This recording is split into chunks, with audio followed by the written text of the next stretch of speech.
नमस्कार, हमारा नाम है समरीन और आपने देखना शुरू कर दिया है लाइव सिटीज। देखिए, बीपीएससी टीआरई 1.0 के बाद अब बीपीएससी टीआरई 2.0 की भी शुरुआत हो गई है। आपको मालूम है कि काफ़ी लंबे समय से रजिस्ट्रेशन की प्रक्रिया की भी शुरुआत हो गई थी और आपको ये भी मालूम है कि 10 तारीख से फॉर्म भरने की भी शुरुआत हो गई है और फॉर्म भरने की आखिरी तारीख है 25 नवंबर। लेकिन आपको बता दें कि इसी दौरान कई तरह की परेशानियां हैं जो अभ्यर्थियों को परेशान कर रही है, जो अभ्यर्थियों को सता रही है। और इसी को लेकर प्रारंभिक युवा शिक्षक संघ के प्रदेश अध्यक्ष दीपांकर गौरव ने भी शिक्षा विभाग के अपर मुख्य सचिव यानी कि के पाठक को एक ज्ञापन सौंपा है। आपको बता दें कि दीपांकर गौरव ने के पाठक से मुलाकात भी की है। देखिए, जाहिर सी बात है कि जब मुलाकात हुई है तो बात भी हुई होगी, चर्चा भी हुई होगी। और आपको बता दें कि मुलाकात के दौरान जिक्र सीटेट अपीयरिंग वालों का भी हुआ है। क्या कुछ कहा है, क्या बातें हुई हैं, एक बार आप खुद सुनिए। नमस्कार दीपांकर जी, समरीन बात कर रहे हैं लाइव सिटीज से। जी, बहुत-बहुत धन्यवाद समरीन मैम। जी जी। अच्छा, सबसे पहले तो दीपांकर हम आपसे ये जानना चाहेंगे कि बीपीएससी टीआरई 2.0 को लेकर अब भी कई ऐसे अभ्यर्थी हैं जो फॉर्म भर रहे हैं और उन्हें काफी समस्या आ रही है। जी, निसंदेह जब से बीपीएससी के दूसरे चरण की बहाली निकली है, जी जी। नियमावली में जो चीज़ें हैं वो नोटिफ़िकेशन में नहीं है, जिसके कारण पूरा खिचड़ी पक गया है। हम्म। अभ्यर्थियों की जो समस्या है उसका निराकरण नहीं किया जा रहा है। ठीक है। हालाँकि हमारे स्तर से, हमारे संघ के स्तर से बहुत सी चीज़ें जैसे तकनीकी शिक्षा स्नातक जो है वो आवेदन नहीं कर पा रहे थे, उसको लेकर के हम लोगों ने संघर्ष किया था। उसके बाद जी जी। कल कल उसका सुखद परिणाम निकला है और आपको भी बधाई, लाइव सिटीज़ को भी बधाई जी कि जी। आपने जी प्रमुखता से इस खबर को चलाया था और सरकार पर दबाव बनाया था। कल लेटर निकला है जिसमें बीसीए, ठीक है। बीबीए और बीटेक जो डिग्रीधारी हैं, पूर्व जी की जी। तरह जी इस बहाली में भी आवेदन करेंगे। तो पूर्व इसके की लिए तरह आप इस सब बहाली में भी। बधाई चलिए जी, जी। बधाई के पात्र हैं। बिल्कुल, लेकिन हम ये भी जानना चाहेंगे कि इसके अलावा भी दीपांकर बहुत सारी समस्याएं हैं, तो आपके पास भी जरूर कॉल आ रहे होंगे, आपसे भी अभ्यर्थी जरूर अपनी शिकायतें बता रहे होंगे, परेशानियां बता रहे होंगे। बहुत से ऐसी परेशानियाँ अभ्यर्थियों की है, दिन भर हमारे मोबाइल पे भी फ़ोन आते रहता है जी। समरीन जी। तो और उन्हीं सब समस्याओं में ऐसी-ऐसी समस्या है जिनका निराकरण अभी तक बीपीएससी के द्वारा या शिक्षा विभाग के द्वारा नहीं किया गया है। जैसे एक आध एग्ज़ाम्पल मैं जी जी आपके हाँ, सामने बिल्कुल मैं दर्शकों चाहूंगी। जी दर्शकों को बता दूँ जी। जी कि अभी 2 दिन पहले तक जो बीपीएससी का जो पोर्टल था, जी। जी उसमें 9th, 10th और 11th, 12th में विषय चुनने को लेकर के अभ्यर्थियों में काफ़ी परेशानी थी। अच्छा। पहले लिखा हुआ था कि यदि आप 9वीं 10वीं के लिए अप्लाई करते हैं तो उसमें कुछ विषय दिए गए थे और उसमें 4 वर्ष की छूट की बात लिखी गई थी। हम्म। उसके अलावे उच्चतर माध्यमिक में कुछ विषय दिए गए थे, उसमें 10 वर्ष की छूट की बात की गई थी और फिर हम्म। तीसरा ऑप्शन था अन्य। और ठीक है। पिछले 2 दिन से वो अन्य के जगह पर अन्य विषय कर दिया गया है। तो अच्छा। अभ्यर्थियों में ये कन्फ्यूजन शुरू में लगा चूँकि प 5 तारीख से ही रजिस्ट्रेशन स्टार्ट था, तो जी जी। लाखों अभ्यर्थियों ने अन्य कर के रजिस्ट्रेशन कर दिया। हम्म। उन्होंने इसको इंटरप्रेट इस ढंग से किया कि ये जो सब्जेक्ट्स हैं, इन सब्जेक्ट्स को 4 साल की रिलैक्सेशन दिया गया है। मतलब इन सब्जेक्ट को जो चुनेंगे उसको 4 वर्ष का जो छूट मिला है, क्योंकि अंतिम बार 2019 में स्टेट हुआ था।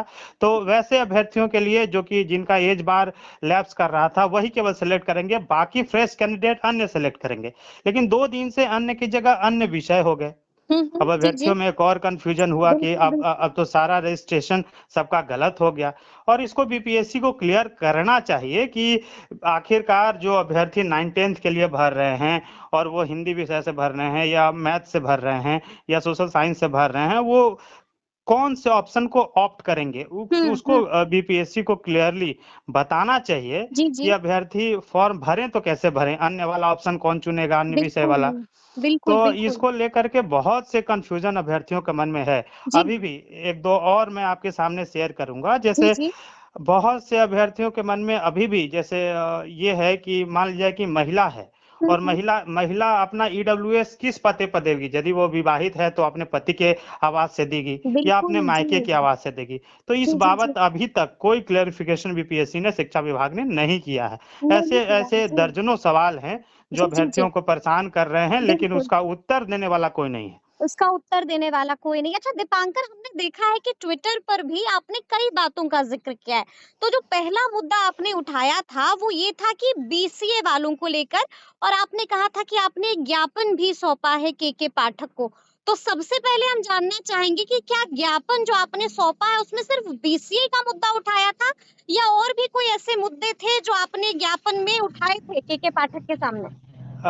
मैंने पिछले 5 दिन पहले जी, आपके माध्यम से भी आपके लाइव सिटीज़ में भी ये खबर चली थी और मैं जी। केके पाठक से मिल कर के न सिर्फ बीसीए मिल वालों की सके? बात की कही थी, आपकी बल्कि मुलाकात हुई है केके पाठक से? जी, बिल्कुल, मैंने उनको जा कर के ज्ञापन सौंपा और उनको तमाम बातें बताई कि ना सिर्फ़ बीसीए जी, डिग्रीधारी, बायोटेक्नोलॉजी वाले, बीएससी आईटी वाले, जी, जी, इस तरीके से बीटेक वाले, जी। बहुत से ऐसे कैंडिडेट्स थे जिनका इस अधिसूचना में बीपीएससी ने जो अधिसूचना डाली है, जी, उसमें जी। 6 टू 8 में कहीं से भी वो फ़ॉर्म अप्लाई नहीं कर पा रहे थे, जबकि इससे पूर्व की जितनी बहालियाँ हो रही थी, हुँ, उसमें हुँ। वो शामिल उनको किया जा रहा था। तो इस ठीक है। बाबत केके पाठक ने मुझे एश्योर किया था जी, कि जी, जी। इन समस्याओं का समाधान होगा और अल्टीमेटली उन्होंने कल लेटर भी इस जी, बाबत निकाल दिया। तो आपने भी इस मुद्दे को बहुत गर्मजोशी से उठाया था। अभ्यर्थियों के हित को जी, लेकर के जी, जी। समरीन जी आप भी बहुत तत्पर रहती हैं, तो आप भी इसके लिए धन्यवाद की पात्र हैं। जी, जी, जी। अच्छा दीपांकर, हम आपसे ये भी जानना चाहेंगे कि केके पाठक से भी आपने मुलाकात की है, केके पाठक से भी मुलाकात हुई थी। तो मतलब क्या आपकी माँगों को, आपकी परेशानियों को उन्होंने सुना था?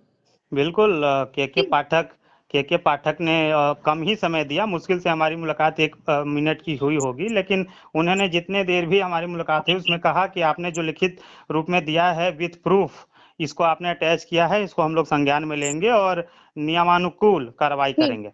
अच्छा, अच्छा ये भी हम जानना चाहेंगे दीपांकर कि अभी एक और बड़ा मुद्दा है। केके जी। पाठक जी का एक और आदेश आया है जिसने हंगामा मचा दिया है। जी। साफ-साफ कहा गया है कि अगर कोई भी शिक्षक संघ से बनाता है, कोई भी शिक्षक संघ बनाता है तो वो सीधे अपनी नौकरी से हाथ धो बैठेगा। इस आदेश को कैसे देखते हैं? क्योंकि आपने भी ट्विटर पे जो है काफ़ी भयानक ट्वीट लिख दिया है, आप भी काफ़ी गुस्से में दिख रहे हैं, और मतलब संविधान का हवाला भी आपने दे दिया है। जी समरीन जी, मैंने भी अपने ट्विटर पर जो कल आदेश निकला है और बिहार सहित पूरे देश के लोगों को ये बात जानना चाहिए हुँ, कि हुँ। संविधान के आर्टिकल 19 सी में हमारा ये मौलिक अधिकार है, फंडामेंटल राइट है कि हम लोग यूनाइट होकर के कोई संघ या संगठन बना सकते हैं।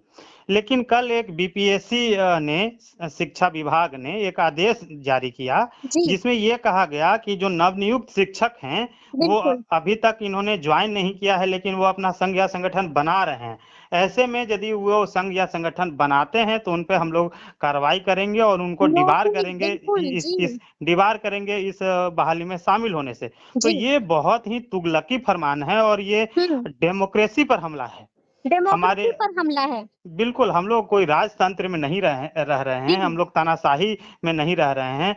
ये इस तरीके का फरमान हिटलरशाही का फरमान दर्शाता है और ये एक स्वच्छ डेमोक्रेटिक नेशन में कभी भी एक्सेप्टेबल हुँ। नहीं है। लेकिन आपको क्या लगता है? आपको लगता है, क्योंकि हो सकता है कि शिक्षक, ज़ाहिर-सी बात है, शिक्षक नहीं चाहेंगे कि नौकरी से हाथ धोना पड़े। हो सकता है कि वो डर के मारे कोई इस तरह का शिक्षक संघ नहीं बनाए, या चाहते भी होंगे तो नहीं जॉइन करें। नहीं, क्योंकि ऐसा नहीं है। क्या जी, शिक्षक समाज एक पढ़ा-लिखा समाज है हुँ, हुँ। और इन धमकियों से शिक्षक समाज डरने वाला नहीं है। डरने वाला नहीं बहुत है। जी, बहुत पूर्व से ही हमारे बहुत से ऐसे हमारे पितामह के ही समय से बिहार में शिक्षक संघ कार्यरत है जी, और जी। उनको आज़ादी है और वो जब तक यूनाइट नहीं होंगे, सरकार ये चाहती है कि ये संघ नहीं बने, शिक्षक संघ अपना नहीं बनाए ताकि मजबूती से ये अपनी बातों को ना रख पाए। आज जो भी बहालियाँ हुई हैं, यदि हमारा संघ नहीं होता, तो हो सकता है इतनी जल्दी बहाली नहीं होती या इतने अच्छे ढंग से बहाली नहीं होती। तो सरकार चाहती है कि यदि शिक्षक संघ बनाते हैं, तो अपनी जी, माँगों को लेकर के एकजुटता से और बड़ी मजबूती से हुँ। अपना पक्ष रखते हैं, जो सरकार हिला देती है। तो जी, स इस इसके मतलब आप पीछे ये कह रहे हैं कि सरकार का तर्क इसके पीछे ये हो सकता है कि सरकार घबरा गई है। बिल्कुल सरकार शिक्षक की चाहती है कि आप एकजुटता इतनी से एकजुट हों। शिक्षक के एकजुटता से सरकार कहीं न कहीं डरती है और उन्हें इस बात का आभास है कि कहीं ये शिक्षक संगठन आगामी चुनाव में उनका राजनीतिक खिचड़ी जो है वो न खराब जी, कर दे। ठीक है, एक आखिरी सवाल है दीपांकर कि सीटेट अपीयरिंग वाले भी के पाठक से मिले हैं, उन्हें ज्ञापन सौंपा है, क्या लगता है आपको? उन्होंने भी एक मांग रखी है, चाहते हैं कि उन्हें इस बार मौका मिलना चाहिए। जी क्या लगता है, शिक्षक उनकी शिक्षक मांगों पर सुनवाई होगी क्या? इस बाबत हमने भी अपने ज्ञापन में जिक्र किया था समरीन जी। जी, जी। और चूंकि पिछली बार बहाली में सीटेट अपीयरिंग को मौका मिला था तो मिला कायदे था, से बिल्कुल, इस मिलना बार भी चाहिए। चाहिए हाँ, था कि जी, सीटेट अपीयरिंग को लिया जाए।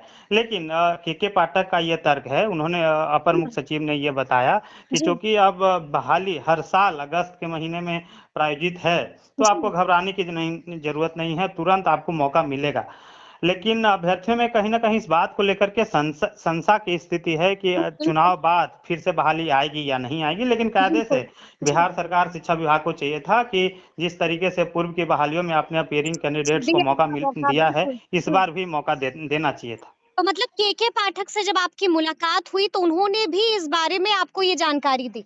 जी, जी। इस मुद्दे पर उन्होंने यह स्पष्ट रूप से ये कहा कि जी, आगामी वर्षों में ये बहाली रुकने वाली नहीं है, सबको मौका मिलेगा, आप सबको चिंतित ना मौका हों। मिलेगा, चिंतित ना हों। चलिए बहुत-बहुत शुक्रिया दीपांकर बातचीत करने के लिए। बहुत-बहुत धन्यवाद लाइव सिटीज़ को। तो सुना आपने क्या कुछ बता रहे हैं दीपांकर गौरव, सुना आपने कि के पाठक ने सीटेट अपीयरिंग वालों को लेकर क्या कुछ कहा है। साफ साफ कह दिया है कि आप कतई परेशान नहीं होइए, साफ साफ कह दिया है कि अब हर साल इस तरह की वैकेंसी निकलेगी और आपको भी मौका मिलेगा। तो अब देखना है कि आगे क्या कुछ होता है, लेकिन इस तरह के तमाम अपडेट्स के लिए ऐसे ही हमारे साथ बने रहिएगा और देखते रहिएगा लाइव सिटीज। बहुत शुक्रिया।